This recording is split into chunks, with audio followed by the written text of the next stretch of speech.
Salam sejahtera bersama saya Fabian William dalam Semasa 4.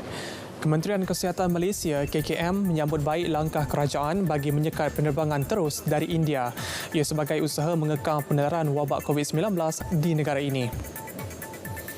Menurut Timbalan Menteri Kesihatan Datuk Dr. Noor Azmi Ghazali, kerajaan kini lebih berhati-hati terutama berkaitan situasi semasa yang melanda India ketika ini.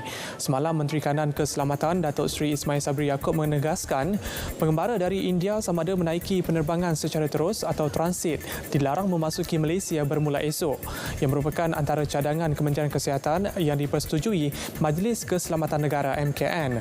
Setakat ini, Malaysia sudah mempunyai 24 varian COVID-19 jenis baharu dengan masing-masing 5 dari Britain, 2 dari Nigeria dan 17 dari Afrika Selatan. Dalam perkembangan lain, seramai 440 pengusaha kecil dan sederhana PKS menerima surat kelulusan Geran Orang Lokal 3.0 bagi membantu meningkatkan jualan dan memulihkan perniagaan masing-masing. Exco Pelaburan, Pembangunan Usahawan dan Sumber Manusia Negeri Johor, Datuk Muhammad Izhar Ahmad berkata, sejumlah RM3 juta diperuntukkan kerajaan bagi menjayakan program itu pada tahun ini. Dalam masa sama, kerajaan negeri juga akan melaksanakan pelan tindakan tambahan bagi berdepan situasi luar jangka pada masa akan datang, terutama melibatkan pengusaha kecil. Beliau berkata demikian selepas menyempurnakan majlis penyerahan surat kelulusan Geran Orang Lokal 3.0 di bangunan Sultan Ismail Kota Iskandar, Johor Bahru. Tenaga Nasional Berhad TNB menasihatkan pemaju projek agar tidak melakukan kerja-kerja terlalu hampir dengan kawasan right of way talian penghantaran voltan tingginya. Ia bagi mengelak kejadian percikan arka yang boleh menggugat kestabilan sistem grid nasional. Menurut Ketua Pegawai Grid TNB Datuk Insinyur Husaini Husin, sekiranya berlaku perbuatan yang menyebabkan kecederaan atau kerosakan kepada mana-mana aset TNB, maka denda tidak melebihi RM100,000 atau penjara selama tempoh tidak melebihi 5 tahun atau kedua-duanya boleh dikenakan. Kerja-kerja di dalam kawasan right of way TNB amat dilarang kerana risiko percikan arka dan renjatan elektrik serta gangguan bekalan kepada sistem grid nasional adalah lebih tinggi.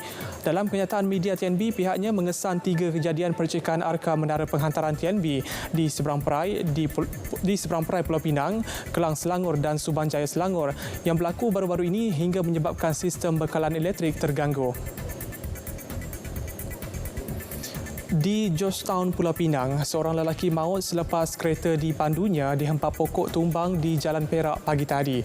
Kejadian kira-kira pukul 9.30 pagi itu menyebabkan mangsa Yong Ging Hui, 53 tahun, maut di lokasi kejadian akibat cedera parah pada bahagian kepala dan anggota badan. Ketua Operasi Balai Bomba dan Penyelamat Jalan Perak, Azilan Hassan berkata, pihaknya telah menerima panggilan pada jam 9.38 pagi sebelum bergegas ke lokasi kejadian.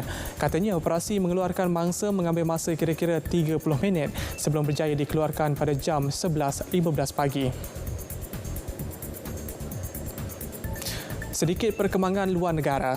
Orang ramai di India disaran agar sentiasa memakai pelitup separuh muka termasuk ketika berada di dalam rumah.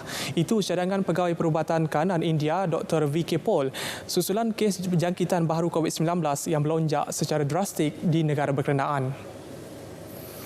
Menurut Dr. V.K. Paul, langkah tersebut harus menjadi kebiasaan dalam kalangan masyarakat di India dan ia sebahagian usaha membendung penularan pandemik tersebut.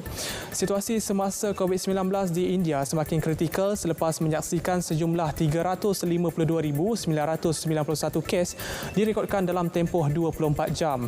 Keadaan di hospital juga sesak selain berdepan kekurangan katil dan bekalan perubatan seperti tong oksigen. Kementerian Kesihatan India merekodkan sebanyak 2,767 kematian dalam tempoh 24 jam sekaligus menunjukkan angka sebenar mungkin lebih tinggi. Para saintis di negara ini memberi amaran bahawa jumlah kematian boleh meningkat sehingga 500,000 sehari menjelang minggu pertama bulan depan. Dengan itu, sekian Semasa 4. Salam hormat dan jumpa lagi.